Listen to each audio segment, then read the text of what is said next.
Hey class, I'm going to show you a short tutorial on Piet Mondrian. He was an abstract artist who lived in the 1800s all the way till right after World War II.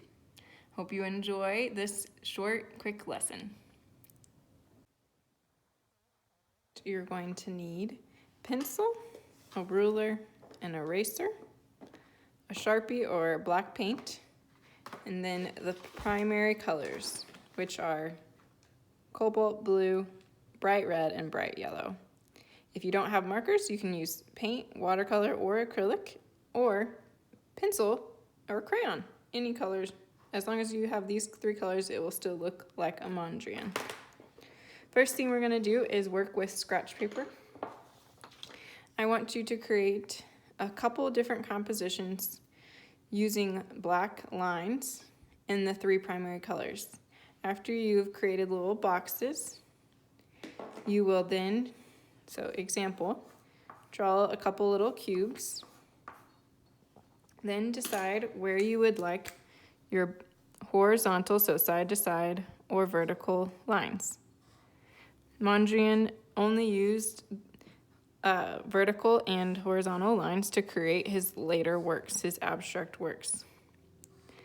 For him, it was a standard of abstraction, or what people call cubism. So it's a very interesting style, but it does create a pleasing look. So to make your works balanced, you want to choose where you want your colors to go. The fatter the black lines, the more they influence your piece. So if you have all thin lines, you may want to consider using some thicker lines. And try to use each color once, or like I did in this upper corner, twice. I used the blue twice.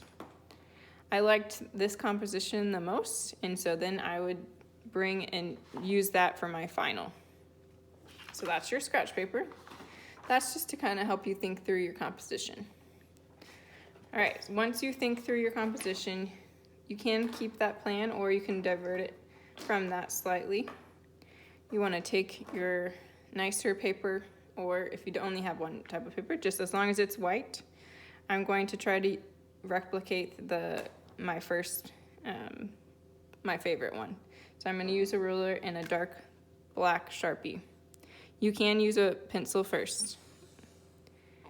Try to keep your ruler straight, looking at both sides, making sure they line up.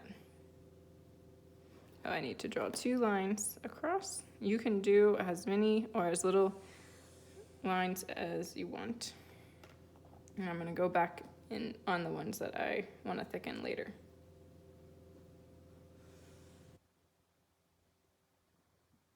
If you do it with pencil first, you won't have these mistakes, but that's okay.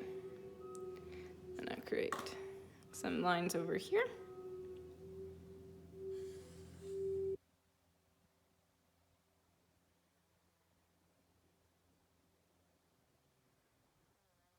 Project you can do. It doesn't take a lot of skill, but it can be a relaxing way to use your ideas of composition and balance. So if we want to make a balanced composition, we have to think through where we want each shape and therefore where we want each line. Okay, so this is where I am right now. Then I'm going to take my primary colors and I'm going to try to fill in the shapes like I had in my example.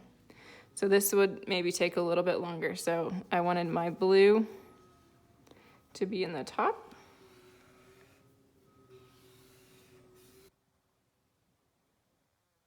And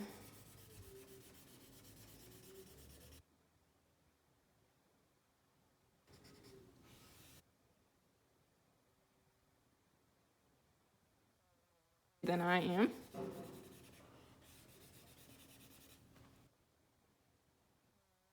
Pick your next color, decide where you want that to go. I want my red to be in this lower rectangular.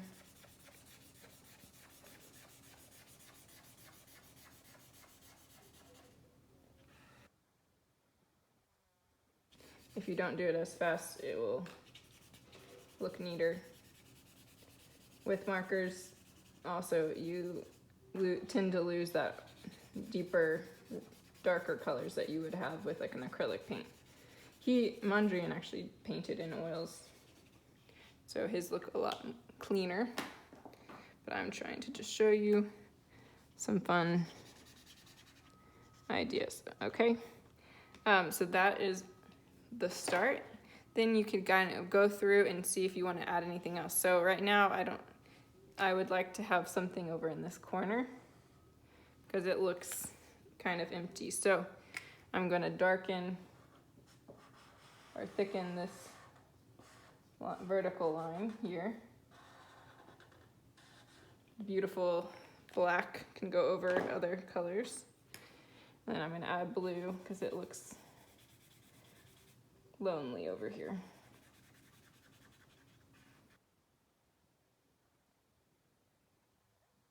That is an example.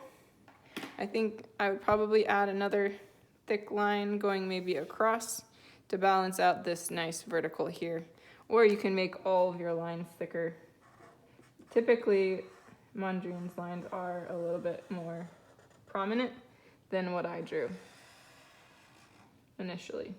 So you go back and thicken those as you go. So that is my example. I hope you had fun and I hope you enjoy making your own Mondrian. Please share your picture with me at shannoncook@umeprep.com or umeprep.org for your email, okay? Bye-bye.